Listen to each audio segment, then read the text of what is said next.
Alright, so just a quick video guys on the way I paint gold using contrast paints as a wash. So first of all, starting off, you want to start with a brown base, just to absorb the richness of the gold and make sure it goes on nice and smoothly. Now for gold paint myself, I quite like Formula P3's metallics. So the first paint I'll be using is Formula P3 Rulic Gold. Good shake as always. Now, normally I would recommend you thin it out, but just as a quick little example, I'm just going to be putting it on straight from the pot.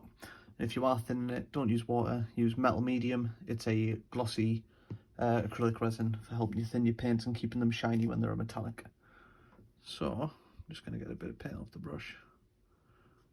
Just paint straight on.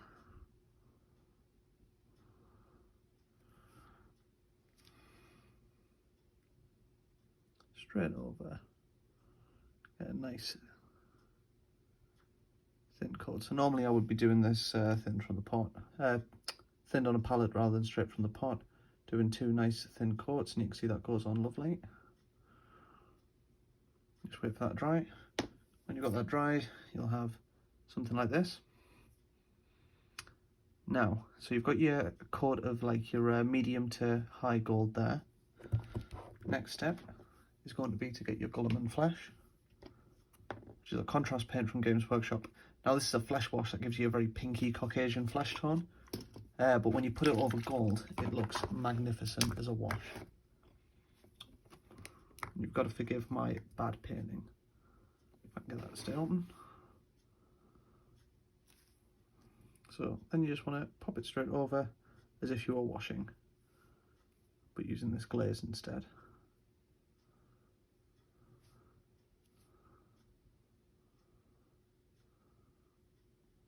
So you've got to be quite quick with contrast paint because they do tend to form a skin quite quickly. So once you've got it on, quickly with your brush, soak up anywhere that it's pooling too much, just as if you were doing Agrax.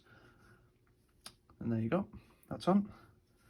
Take a bit of time to dry. The reason why I do this rather than using Agrax Earthshade for gold is it's so dark, Agrax, and it, unless you're using Agrax Glocks, which I don't like the effect you get off of that, you're going to end up with a very matte finish.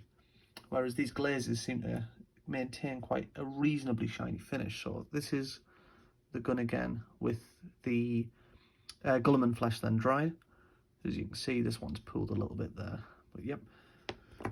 So, but yeah, it just looks so much nicer than the Agrax once it's done, and it gives such a softer variation in tone for the contrast from the recesses to the raised surfaces. So once your Guilliman's dried, you're then going to want to highlight. Now I like to use a bit slightly brighter gold. So we've got the Rulic Gold, sorry, brass balls that. We've got this Rulic Gold here.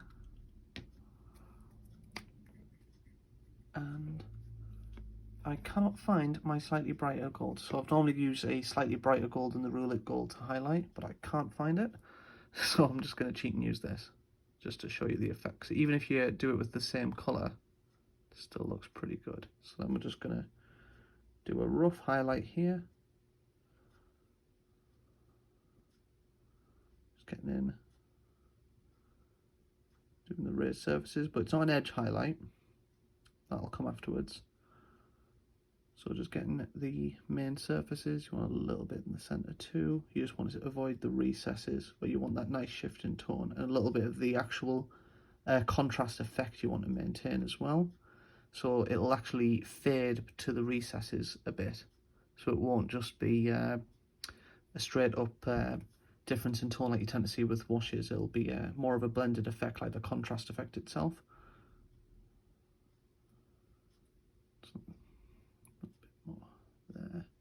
You want that blended appearance to build depth. So once you've gone over it there with that, you'll have an effect that looks something like this. I just think that's so much richer than Agrax straight over. Now this is pretty much, you could say this is done. For a lot of gold I paint, I will consider this to be done. However, what I'm going to do, so I'm going to do a final highlight. using P3 Quicksilver. And for that one, it's going to be a very, very edge highlight. So just on the most raised surfaces, don't edge highlight everything with this. Just on the absolute most raised of the raised surfaces.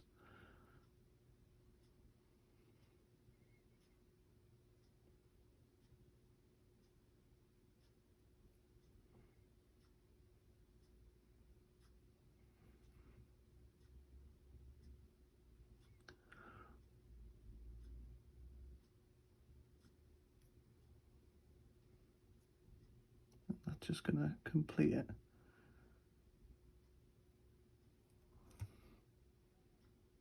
I'm just going to bring in that final stage of highlighting of the gold there.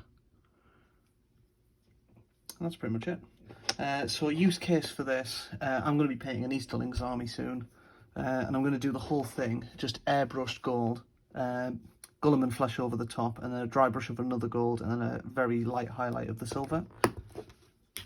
And that's going to bring out this gold effect, and it's just, I just find it so much richer. There's other people that have done this better than me. I'm not an amazing painter, but I just find this so much richer. I've just noticed the barrel of that gun could just use one of those delicate edge highlights. So just along the top here where it catches the light, just going to do it just along there. And there you go. That's going to catch it out. Just make that gold pop. Because if you just highlight with gold, the light catches onto the shiny metallic paint. It doesn't really emphasize that depth. So I like to always do the silver highlight at the end. Because you'll find when you're painting models that light doesn't hit it like it would a real life size thing. So just painting something to the actual colours that it is in real life won't work. You need to emphasize and really exaggerate contrast when you're painting it, and you'll get that nicer effect. But anyway, that's a quick tutorial on gold. More of a painting recipe than a full tutorial today, but just wanted to share that one.